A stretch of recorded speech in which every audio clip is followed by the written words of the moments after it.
Hello friend, take মোডের চ্যানেলে আপনাদের স্বাগত।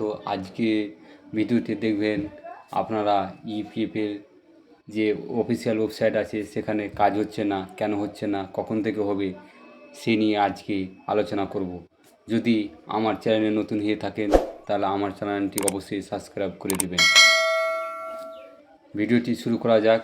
আপনারা কদিন থেকে দেখতে পাচ্ছেন যে ইপিএফের অফিসিয়াল ওয়েবসাইটে কাজ হচ্ছে না, তার কারণ কি সেই নিয়ে আলোচনা করব। আপনারা যদি ইউএন নাম্বার দিয়ে সার্চ দেবেন তো দেখতে পাবেন যে অফিসিয়াল ওয়েবসাইট আপনি যদি ওপেন করেন তাহলে দেখতে পারবেন অফিসিয়াল ওয়েবসাইট যদি আপনারা ওপেন করেন তাহলে দেখতে পাবেন টেম্পোরারি আনএভেলেবল আপনারা দেখতে হবে। এখানে দেখবেন schedule system manage temporary service unavailable.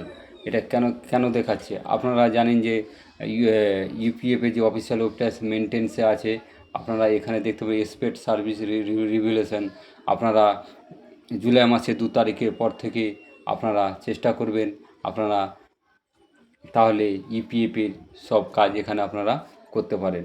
এখন এই ওয়েবসাইটটি মেনটেন্সে আছে, ওই জন্য আপনারা ব্যালেন্সও চেক করতে পারবেন। আপনারা যদি পাসবুক দেখেন তাও আপনারা দেখবেন পাসবুকও এখানে দেখতে পাচ্ছি উই এক্সপেক্ট সার্ভিস যা রিস্টোর বাই তোমার 2 জুলাই।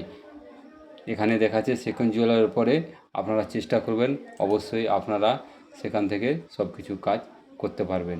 ভিডিওটি ভালো লাগলে আপনারা আমার চ্যানেলটিকে সাবস্ক্রাইব করে দেবেন। ধন্যবাদ।